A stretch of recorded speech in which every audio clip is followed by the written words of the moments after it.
এক্সপিরিয়েন্সটা আমরা রেকর্ড করছি, আপনার এক্সপিরিয়েন্সটা ফেসবুকে যাবে কিংবা ইউটিউবেও শেয়ার হবে। তো আপনি আপনার মতো করে আপনার ইন্টারভিউ এক্সপিরিয়েন্স শেয়ার করেন, যেন আপনার এই ইন্টারভিউ থেকে আজকে যারা এখানে প্রেজেন্ট আছে শুনতেছে তারা এবং যারা ইন ফিউচারে শুনবে যেন তাদের সবারই আপনার এক্সপিরিয়েন্স থেকে তারা যেন লাভবান হয়। আপনার মতো করে আপনি আপনার ইন্টারভিউ এক্সপিরিয়েন্স শেয়ার করেন, কেমন? আপনার আপনার ইউনিভার্সিটি সিলেকশন, কয়টা ইউনিভার্সিটি আপনি অ্যাপ্লাই করেছিলেন, কয়টা থেকে অফার লেটার পেয়েছেন, হ্যাঁ, কোন ইউনিভার্সিটিতে যাচ্ছেন, কিভাবে আমাদের সাথে কানেক্ট হলেন, এবং ইন্টারভিউ অনলাইন প্রিপারেশন এবং হচ্ছে আপনার স্টুডিও লাইভ ইন্টারভিউ প্রিপারেশন, হ্যাঁ, তো সবকিছু মিলে আপনি আপনার মতো করে শেয়ার করেন, কেমন? জি জি জি ওকে, থ্যাংক ইউ। G, welcome. আসসালামু আলাইকুম, আমার নাম মোহাম্মদ ইনাম খান। আমি এবার ফল 26-এ যাচ্ছি টেক্সাস স্টেট ইউনিভার্সিটিতে মাস্টার্স প্রোগ্রামে, এমএসসি ইন ইলেকট্রিক্যাল ইঞ্জিনিয়ারিং। আমার প্রোগ্রামটা আসলে ফান্ডেড একটা প্রোগ্রাম, যদিও কিছুটা ডেফিসিট রয়েছে, ডেফিসিটের পরিমাণ 9.3K, এটা আমি বলেই দিচ্ছি, আমার বলতে অসুবিধা নেই। তো আমি যদি আমার এক্সপিরিয়েন্স শেয়ারের আগ মুহূর্তে যে কিভাবে আমি আমার ইউনিভার্সিটি সিলেকশন করেছি, কি কি ক্রাইটেরিয়াতে আমি আসলে এই ইউনিভার্সিটিটাই চুজ করলাম, আমি যদি সেটা একটু বলি। ফার্স্ট অফ অল, আমি যেহেতু একজন STEM ব্যাকগ্রাউন্ডের একজন স্টুডেন্ট, তো আমাকে সবার প্রথম ভাবতে হয়েছে যে আমি একটা জিআর স্কোর করব। জিআর স্কোরে হয় আমাকে 310 পেতে হবে, না হয় অন্তত পক্ষে আমাকে কোয়ান্টে 160+ মার্ক রাখতেই হবে। দুইটা একসাথে হলে অনেক ভালো, কিন্তু এর মাঝে আমি কোয়ান্টে পাই 164, আর বাকি স্কোরগুলো আমি সঙ্গত কারণে বলতেছি না। সো আমার যে জিনিসটা দরকার ছিল স্টেম ব্যাকগ্রাউন্ডের মাস্টার্স বা পিএইচডিতে একটা ফান্ডিং এর জন্য, সেটা আমি সিকিউর করি। তারপর আইএলস এর ব্যাপারে আসি। আইএলস এ আমার স্কোর ছিল 6.5 এবং সবগুলো মানে ব্যান্ডে 6.5। তো এটার জন্য আমাকে মোটামুটি খুব বেশি পরিশ্রম করতে হয়নি। আমি পরবর্তীতে আর 7 এর জন্য আমি আর কোনো ট্রাই করতে যাইনি, কারণ আমি দেখতেছি যে আমার প্রায় 70-75% ইউনিভার্সিটি স্টেমের জন্য আমার কভার হয়ে যাচ্ছে। তো ইউনিভার্সিটি সিলেকশন শুরু করলাম। এবার আমি সবচেয়ে বেশি ফোকাস দিলাম হলো আমার মেইলিং এর ক্ষেত্রে। মেইলিং এর ক্ষেত্রে আমি যেমন নিজে প্রত্যেকটা ইউনিভার্সিটির পোর্টালে ইসি ডিপার্টমেন্টকে খুঁজেছি, তারপর ম্যাটেরিয়াল সায়েন্সের ডিপার্টমেন্টের কিছু ফ্যাকাল্টিকে আমি খুঁজি। তার থেকে বড় কথা হলো কি, আমি লিঙ্কডইনকে আমার মানে বন্ধু বানিয়ে ফেলি। এই লিঙ্কডইন পোস্টে আপনার যদি ইউনিভার্সিটি প্রফেসর বা ইউনিভার্সিটি মানে ইউএসএ ইউনিভার্সিটিতে যারা যারা পড়ছেন তাদের সাথে কানেকশন থাকে, তারা বিভিন্ন সময় রিয়াকশন করে, অমুক প্রফেসর স্টুডেন্ট নিচ্ছে ওই ফিল্ডে, উনি হয়তো বা একজন স্টুডেন্ট চাচ্ছেন, আবার আরেকজন অমুক ফিল্ডের, এরকম প্রফেসররা স্টুডেন্ট খুঁজতে থাকে। ওনাদের রিয়াকশনের সাথে সাথে আপনি কিন্তু অথেন্টিক নিউজটা পাবেন এবং আপনি সাথে সাথে যোগাযোগ করতে পারবেন। আমি ওভাবেই যোগাযোগ করি।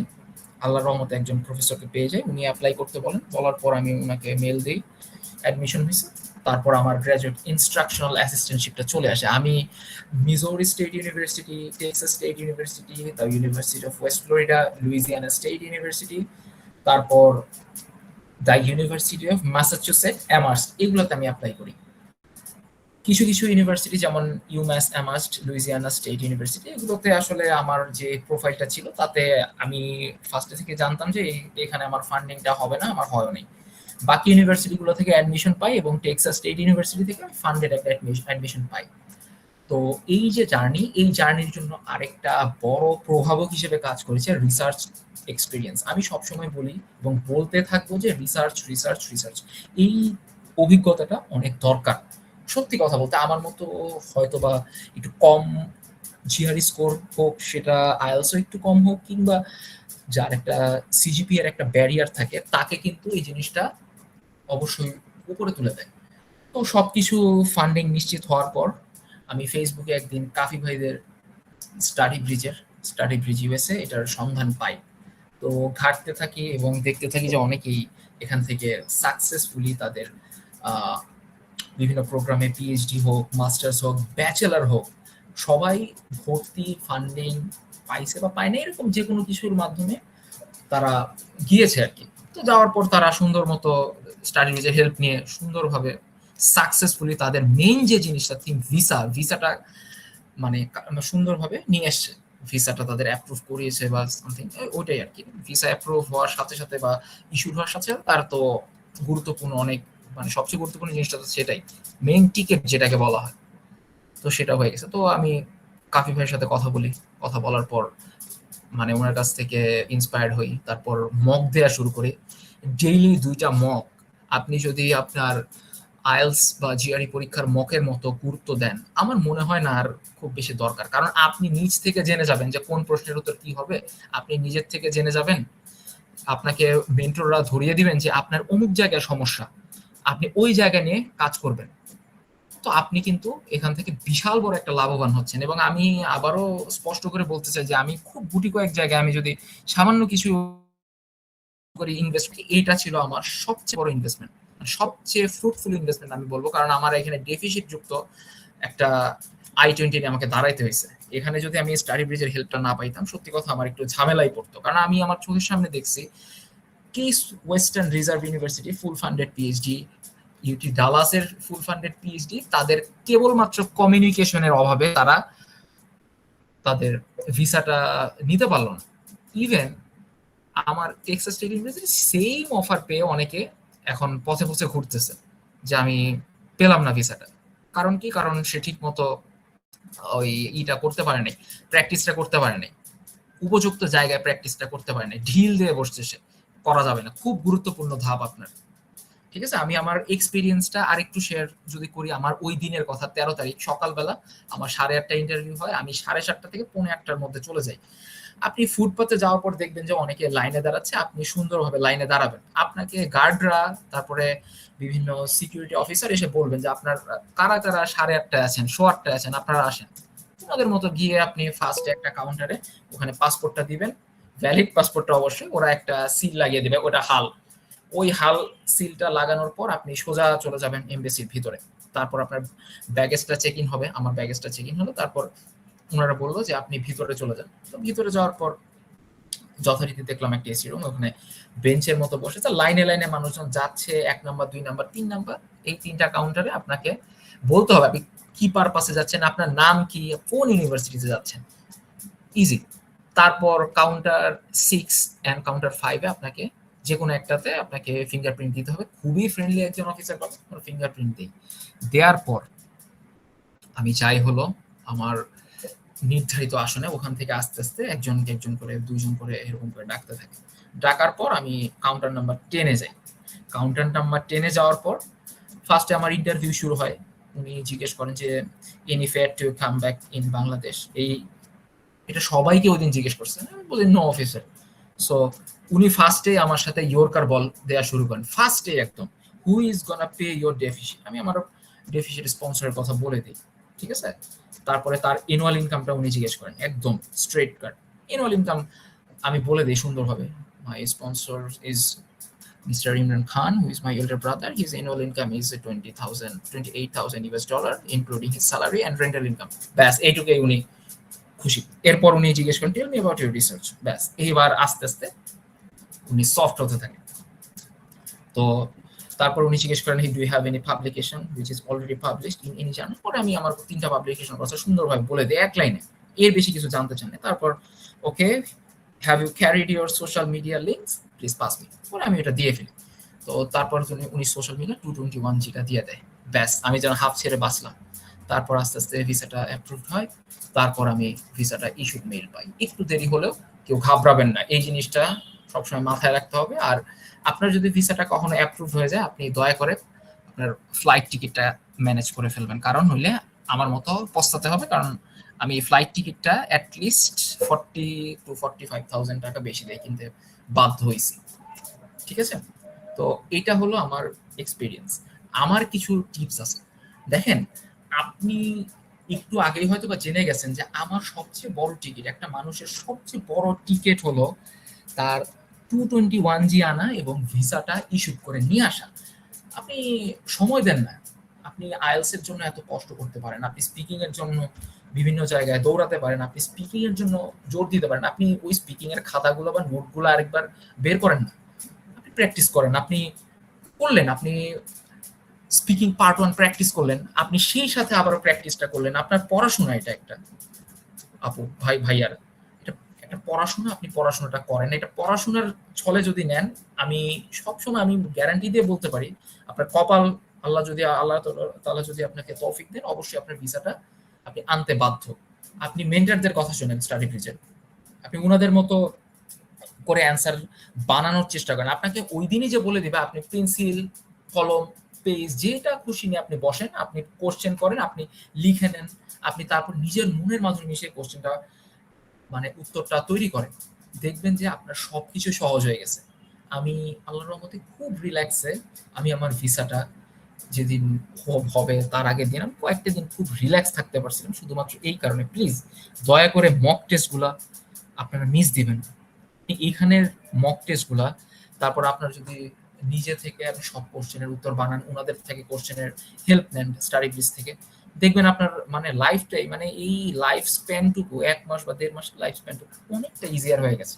তারপর আল্লাহ রাব্বুল আলামিনের ব্যাপার যে আপনি কতটুকু আপনার ভিসাটা হবে কি হবে না, অনেক কিছুর উপর ব্যাপার থাকে। আপনার ডিএস 160 থাকে। আমি কাফি ভাইকে অনেক ধন্যবাদ জানাই যে আমি ডিএস 160 একদম পারফেক্টলি 100% হেল্প আমি পেয়েছিলাম। আমি সবাইকে, মেন্টর সহ যত সবাই আছেন, সবাইকে আমি ধন্যবাদ জানাই।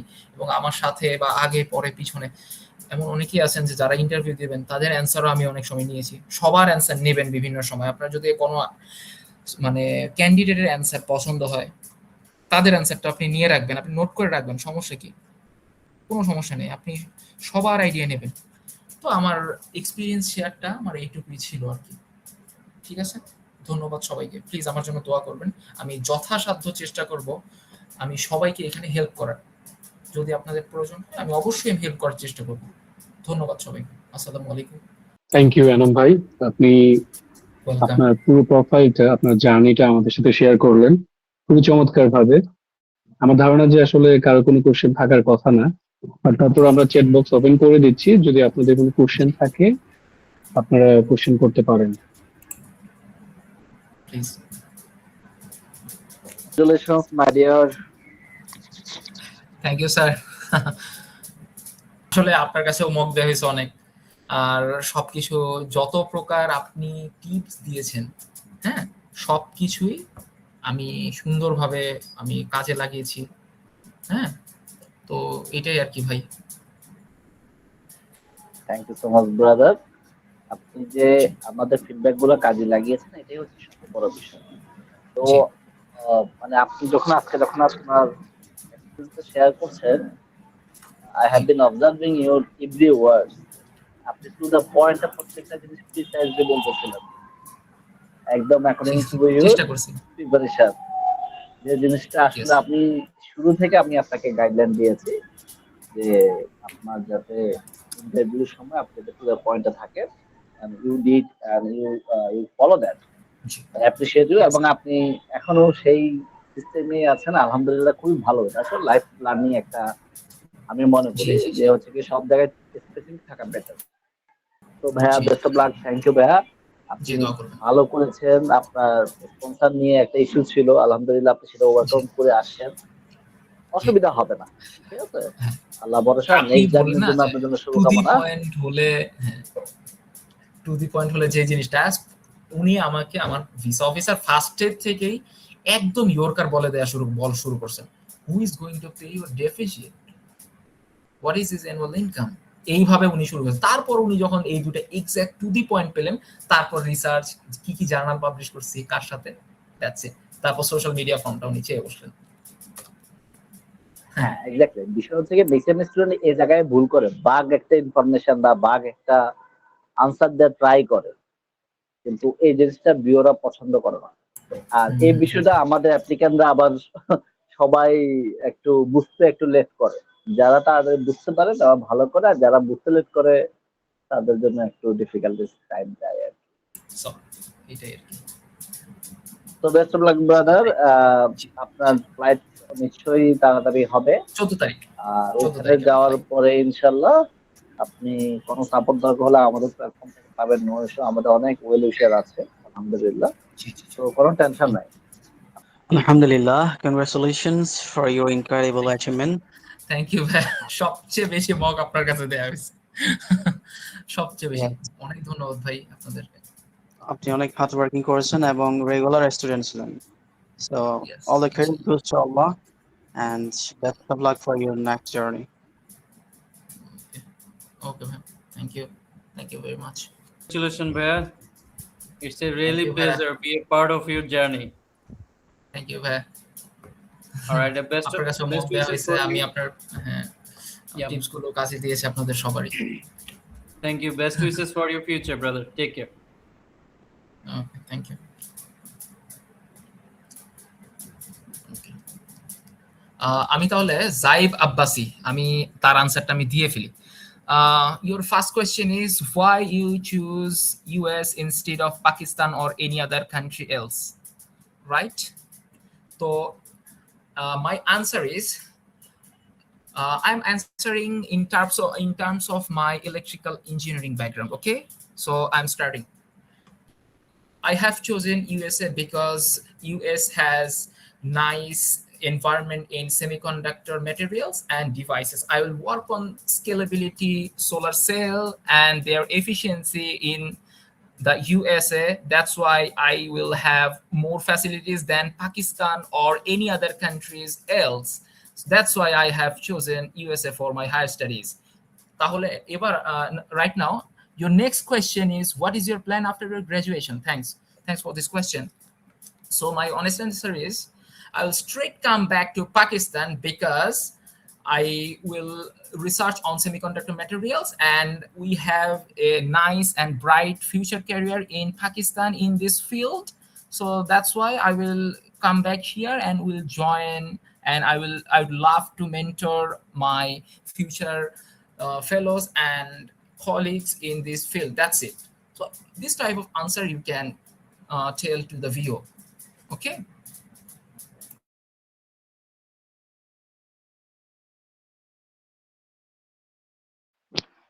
থ্যাংক ইউ আনাম ভাই। আপনি আজকে আসলে আমি জানি যেহেতু আপনার একদম লাস্ট মোমেন্টে সবকিছু করতে হচ্ছে, অনেক ব্যস্ততার মধ্যে দিয়ে সময় যাচ্ছে, বাট তারপরেও আপনি কালকে নিজে থেকে আমাকে নক করছেন, আপনার এক্সপিরিয়েন্স আজকে আমাদের সাথে শেয়ার করলেন। কারণ আপনার এই এক্সপিরিয়েন্স থেকে এখানে যারা ইন্টারভিউ ফেস করবে সামনে তাদের অনেক কিছু জানার হলো, শেখার হলো। আশা করি ইনশাআল্লাহ ইন ফিউচারও আমরা আপনাকে আমাদের এই প্ল্যাটফর্মে পাবো Inshallah. এজ এ মেন্টর হিসেবে। ইনশাআল্লাহ আপনি আসবেন, আপনার পিএসএর জার্নিটা আরো বেশি স্মুথ হোক, এবং যদি কোনো ধরনের কোনো সাপোর্ট, কোনো ধরনের হেল্প লাগে পিএসসি পৌঁছার পরে কিংবা তার আগে, যে কোনো সময় আপনি আমাদের সাথে কন্ট্যাক্ট করতে পারেন। আমরা আমাদের বেস্ট আপনার জন্য ইনশাআল্লাহ ট্রাই করবো। Thank you, ma'am.